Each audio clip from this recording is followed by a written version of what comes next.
পাশের জ্যামিতিক চিত্র থেকে আমাকে এক্স এর ভ্যালুটা নির্ণয় করে দেখাইতে হবে। তো এইখানে একটা ত্রিভুজ এবং একটা চতুর্ভুজ, এবং চতুর্ভুজটা হচ্ছে স্কোয়ার, একটা বর্গ বলে দেওয়া আছে।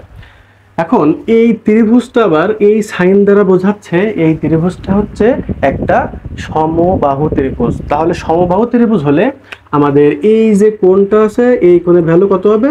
এই কোণের ভ্যালু হচ্ছে 60 ডিগ্রি। আচ্ছা, এইখানে যেহেতু স্কোয়ার, তাহলে এইখানে যে কোণটা আছে এই কোণের ভ্যালুটা কত? এই কোণের ভ্যালু হচ্ছে 90 ডিগ্রি। এই সম্পূর্ণ রেখাটা একটা সরল রেখা, তাহলে এইখানে যে কোণটা হয়েছে, এইখানে যে কোণ, এই সম্পূর্ণ কোণটা হচ্ছে 180 ডিগ্রি। সম্পূর্ণ কোণের ভ্যালু হচ্ছে 180 ডিগ্রি। তো তার ভিতরে এই 60, এই 90, তাহলে এই এক্স তিনটা যোগফল 180 সমান, তাহলে আমরা লিখতে পারি 60 ডিগ্রি এক্স 90 ডিগ্রি সমান 180।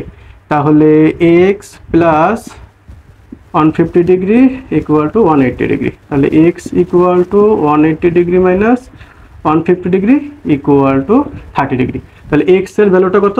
এক্স এর ভ্যালু হচ্ছে 30 ডিগ্রি। তাহলে এই 60 আর 30 হচ্ছে 90, আর এই 90 দুইটা মিলে হচ্ছে 180। কাজে সাংখ্যিক মান না দেওয়া থাকলেও আমরা কিন্তু কোণের ভ্যালুটা সাইন দেখে দেখে নির্ণয় করতে পারবো। আজকে পর্যন্তই, ধন্যবাদ সকলকে।